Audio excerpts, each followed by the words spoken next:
25 जनवरी 1971 में हिमाचल प्रदेश को मिला अपना स्टेटहुड। तो उससे पहले हिमाचल प्रदेश कैसा था? हिमाचल को स्टेटहुड कैसे मिला? और हिमाचल के वजूद की कहानी कहां से शुरू हुई? उसके लिए हमें थोड़ा पीछे जाना पड़ेगा। आजादी के बाद देश छोटी बड़ी रियासतों में बटा हुआ था। इंडिया के होम मिनिस्टर सरदार वल्लभ भाई पटेल सभी रियासतों को यूनियन ऑफ इंडिया में शामिल करने में जुटे हुए।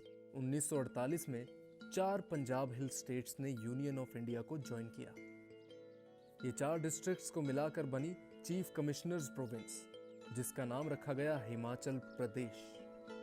और यहाँ के एडमिनिस्ट्रेशन की जिम्मेदारी चीफ कमिश्नर की थी, जिनके साथ थे 4 डिप्टी कमिश्नर और एक एडवाइजरी काउंसिल, जिसमें 9 मेंबर्स थे, 6 जनता के रिप्रेजेंटेटिव्स और 3 रियासतों के राजा।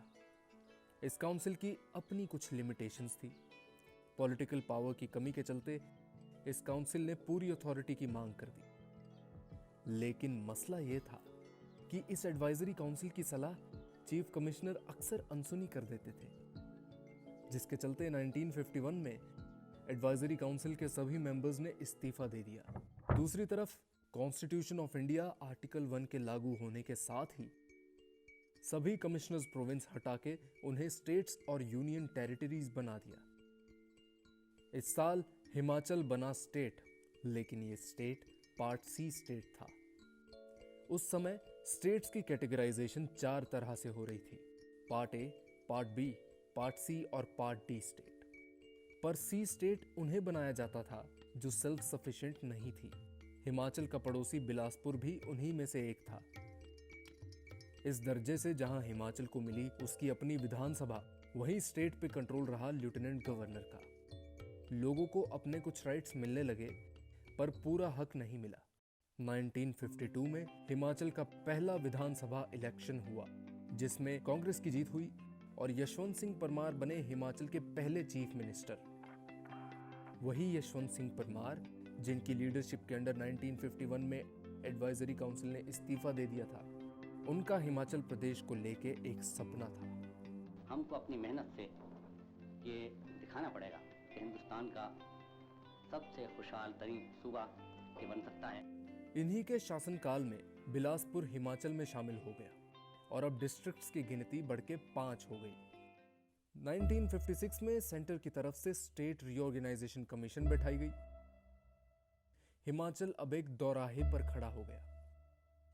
एक तरफ जहां यशवंत सिंह परमार हिमाचल को स्टेट बनाने की डिमांड कर रहे थे, वहीं रीऑर्गेनाइजेशन कमीशन का इरादा यह था कि हिमाचल का वजूद खत्म करके उसे पंजाब का हिस्सा बना दें।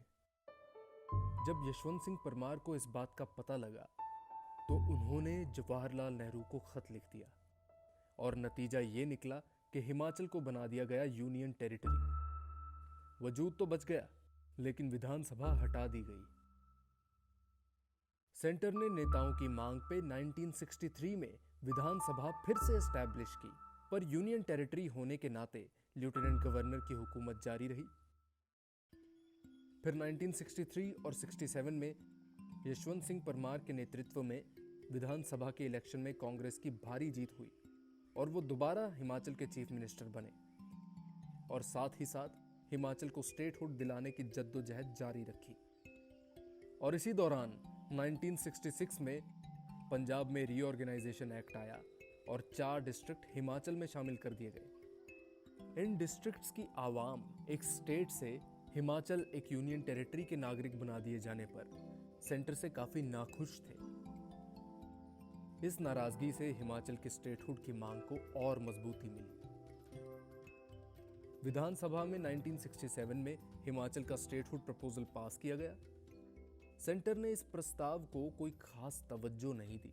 फिर 1968 में जब इंदिरा गांधी अपने 4 दिन के किन्नौर दौरे पे थी, तब यशवंत सिंह परमार और बाकी नेताओं ने उनसे मुलाकात की और रूबरू होकर अपनी इच्छा जाहिर की। इंदिरा गांधी ने 1970 में पार्लियामेंट ऑफ इंडिया में डिक्लेयर किया कि हिमाचल को पूर्ण राज्य का दर्जा दिया जाएगा, यानी कि स्टेटहुड। 25 जनवरी की सुबह 1971 में भारी बर्फबारी से ढका हुआ शिमला रिज जहां खड़े होकर पीएम इंदिरा गांधी ने हिमाचल को स्टेटहुड से नवाजा।